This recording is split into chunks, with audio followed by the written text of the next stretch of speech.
Magandang tanghali mga guys. Lunch time namin ngayon. Gusto ko ulit bumili ng pagkain sa supermarket, sa mini store na pinanggalingan ko kahapon.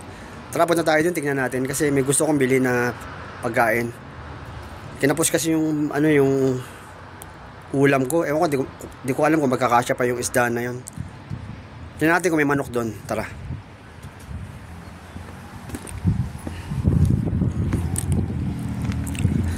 Yan, mga kabayan, mainit. Mainit ang araw ngayon. Hindi kaya kahapon medyo maambon. Kaya ganun punta. Bali gusto ko bumili ng pagkain. Titignan natin kung may mabibili. Sarado tong gate. Hindi ko na pinakita. Dahil sa may kaliwang gate, sarado. At ito, naglalakad ako papunta ron. Iniwan ko muna kasama ko. Titignan ko kung may mabibili ako nung pagkain doon. Talagang kapos na ako sa sa pagkain. Kasi nung namili ako, akala ko marami pa may naman kung titipirin natin yung sarili natin, may pambili naman tayo, di ba? Kaya ito, papunta na ako ngayon. Mga kabayan, mga guys, kita nyo, mainit. Nakikita nyo ba ako? Mainit. Pupunta ako doon sa supermarket. Bibili ako ng pagkain. Yun. Bali, eto na. Gaganon ako doon sa kabila. Pupunta ako doon. Pupunta ako doon sa dito rin pinanggalingan ko na kanina. Lalakad ako. Dito ata pwede na dito sumorkat pwede dito sumorkat dito. Kasi kahapon, hindi ako dumaan dito kahapon nailang ako. Pwede pala dumaan dito. Yan. Ayan mainit. Pero okay lang. Mainit na malamig. Ganun ang klima dito Samahan nyo na ako sandali. Punta tayo doon.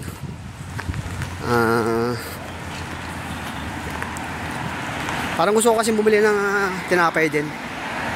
Sana makabili tayo.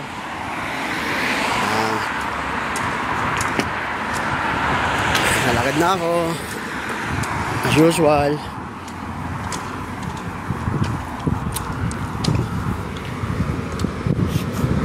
Parang may tumutunog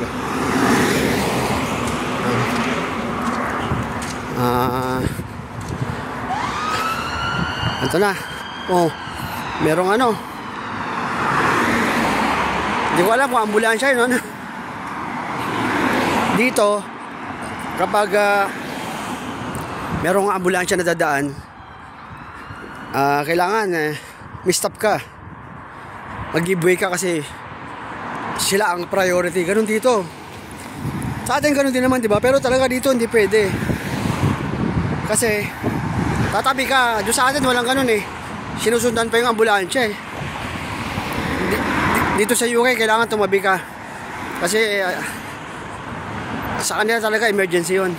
Ganun din yung mga pulis pag dumaan, kailangan tumabi ka. May nahahabol sila. Ito na. Hindi ko na papakita yung supermarket. Convenience store pala to. Tingnan natin kung may mabibili ako rito. Tara, samahan nyo ako. Ayan na, pasok na ako. Tara. Ito guys, naghahanap ako ng ng makakain.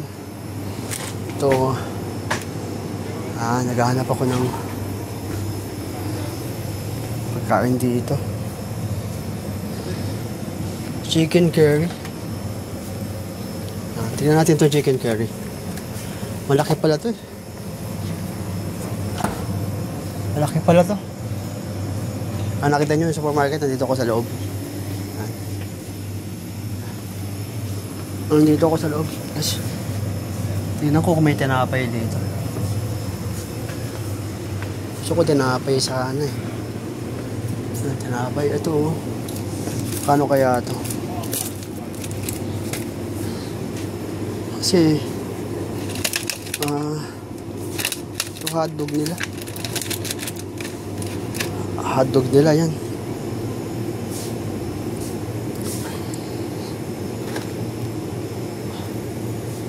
Wala akong makita. Tinapay niya. Expiration. Ito tinapay. Yan, nakita nyo. Yan. Expiration nito. Walang presyo.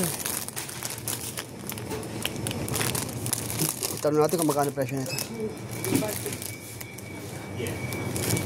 Hello, what's the price this? Sorry, price? Just a price? Sorry. Sorry. No, you're right. Okay. 179. Then what is the expiration there? It's expiration date ever. This one, December? Yeah. Huh? Really? Big. Long lasting. December, long lasting. Yeah.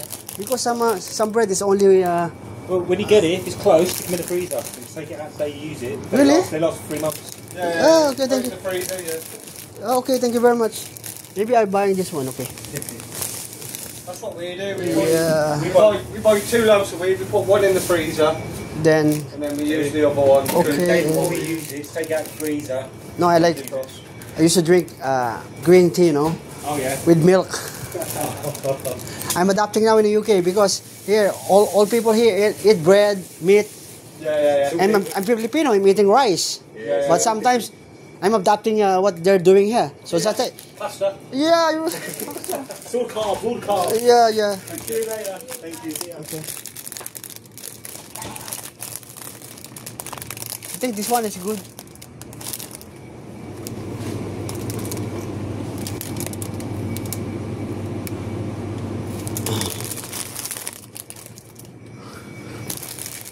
$179? Okay. I think I buy this one. Mga guys, nakabili na ako ng tinapay. Ito yung tinapay na nabili ko. Ito. Bali, ano daw eh. Nakalagay sa expiration, December pa. Diba? September pa lang ngayon eh. Ibig sabihin, meron pala tinapay na gano'n. Mag-expired ng December, 3 months. Meron pa lang gano'n. Ngayon ko lang nalaman yan ah. Di ba, tuloy na tayo. Babalik na ako, baka hinihintay na ako ng kasama ko ron. Balik na tayo sa trabaho. Yan. Ito, naglalakad na ako pabalik. Akalain nyo, no? Mga kabayan, mga guys. Maniniwala ba talaga kayo? Yung expiration ng tinapay, aabot ng ano? Kasi nakalagay dito kasi, oh. 11, 12, 20, 25. That means to say, baliktad kasi yung ano nila eh. Yung 12, ayun yung months nila. Nasa gitna. Kaya, September pa lang ngayon. Hindi ko alam kung bakit ganun. Ang tagal na expiration. Kaya, ito. Dadalhin ko siya, uwi ko siya, tapos, pag ano, kakainin ko. Yan. Ikot tayo. Kasi hindi tayo pwede dumaan dyan sa gate. Hindi ko na pinakita yung ano, yung gate, mga guys. Dito tayo, malapit na. Kasi bukas kasi Miyerkules, di ba? Tapos ito tinapay talaga sa akin. Mabubuhay ako sa tinapay, mga guys. Dati hindi ako mahilig sa tinapay eh. Hindi talaga ako mahilig. Pero nung napunta ako dito sa UK, para na-adapt mo na yung ano, yung mga yun, di ba? Nakita nyo, narinig yun yung usapan namin, nag-video kami, di ba? Nag-video ko kanina, di ba? Nandun yung mga foreigners. Kaya ito.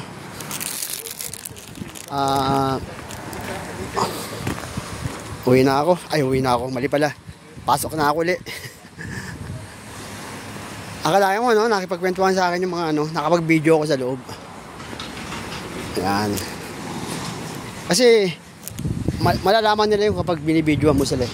Ibig ko sabihin, may mga camera doon sa loob eh.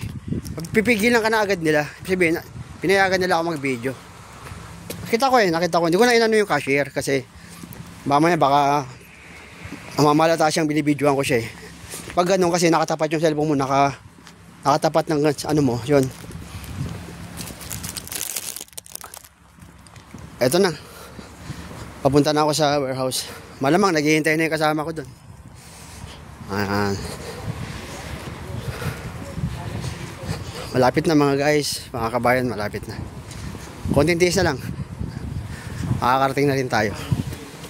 Sabihin ko, bumili akong tinapay. Wala namang problema yun eh. Ayan. Mga guys, hanggang dito na lang. Papasok na ako sa warehouse. Yan. Pakinihintay na ako ng kasama ko. Thank you. Goodbye. Salamat.